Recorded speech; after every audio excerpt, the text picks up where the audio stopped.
O negrismo é uma ideologia que tenta dominar e controlar aquele que diz que é negro. Ainda mais num país como o nosso, que é mestiço. Eu, quando era criança, eu aprendi assim, ó, nós somos um povo mestiço. Hoje em dia, o comunismo... Na escola, hoje em dia não se aprende mais assim. Hoje em dia a mestiçagem é um horror para a perspectiva comunista, esquerdista. Porque a mestiçagem prova que nós não somos estruturalmente racistas. Quem era o presidente do Brasil em 1910? Quem era? Nilo Peçanha, um negro. Presidente da República Federativa do Brasil, um negro. Nilo Peçanha, no início do século passado, muito antes do que Obama. Quem é o patrono da literatura brasileira? Machado de Assis, um negro. Quem é Pelé? É o quê? Chamado como Rei Pelé. Basta olhar para as evidências, andando na rua, você vai ver as pessoas absolutamente misturadas.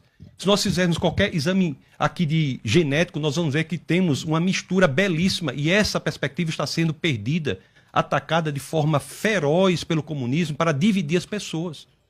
Não há racismo estrutural no Brasil, pode haver racistas, mas racismo, o Brasil deu uma solução pacífica à tensão racial pela mestiçagem.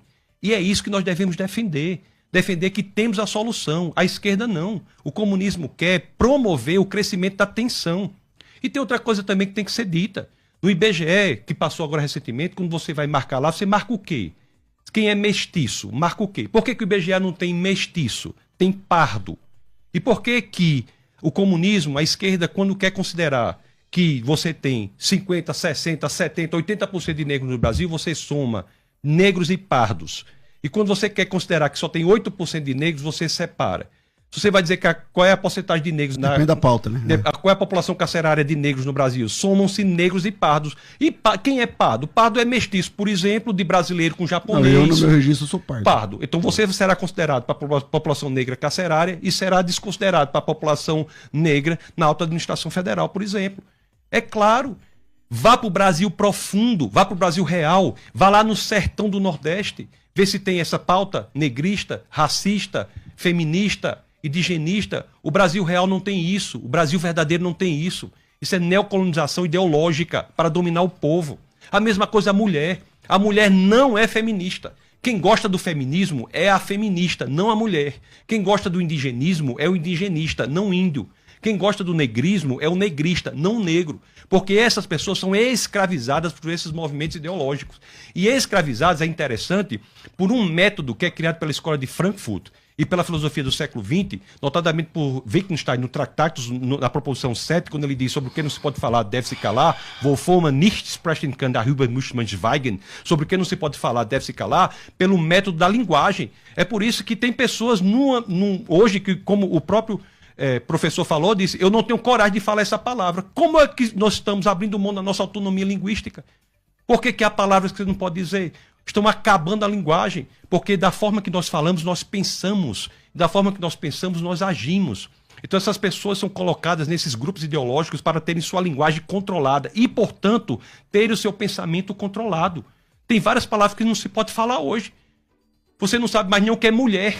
O que é mulher? Ninguém sabe dizer. Quanto mais o que é normal, quanto mais o que é verdade, quanto mais o que é qualquer coisa, não se sabe dizer. O movimento LGBTista, por exemplo, tem em sua sigla a letra Q, que significa queer. Qual é o significado de queer? Ninguém sabe. É uma palavra cuja definição não é definível. Isso é para atacar ferozmente a capacidade linguística da população e, portanto, a capacidade de pensamento. O homossexual é vítima do LGBTismo. Considera a situação do ex-deputado federal, hoje já falecido, o senhor Clodovil Hernandes. Colocava sua opinião independente, notadamente homossexual, colocava sua opinião independente e era fortemente atacado pelos demais. Então nós temos que ver isso. As crianças estão sendo destruídas também por essas mesmas pautas. A diferença que tem, quando é que se sabe que é loucura e que não é? Nas evidências. Nas evidências. Vamos para as evidências. A escravidão. A escravidão é uma coisa horrível. Extirpa a dignidade do ser humano. Mas a escravidão não tem nada a ver com questão racial, não. O nome escravo, pastor, vem de eslavo. O nome escravo vem de eslavo. Mas aqui no Brasil não tem escravidão branca, irmão. Então vamos fazer pagamento histórico. Os piratas do norte da África. Eu vou passar o tempo. Deixa eu só tempo aqui. Os piratas da Berbéria, do norte da África, escravizavam portugueses do século XV ao XVIII, os portugueses que vieram para o Brasil. Então vamos fazer o regresso histórico. Vamos agora... Mas aqui no Brasil não tinha escravo. Não foram os portugueses que fizeram? Não é a regressão histórica? Então vamos buscar agora dos portugueses que foram escravizados pelos piratas da Berbéria, do norte da África. Vamos cobrar lá dos muçulmanos do norte da África essa compensação histórica. Então vamos lá, Pastor Paulo. O senhor também? Eu estou fantástico. O senhor está muito nervoso. O senhor está gritando, está assim até mesmo. salivando. Ó, É tá salivando. a minha forma de falar. O senhor que eu tenho notado que está tremendo.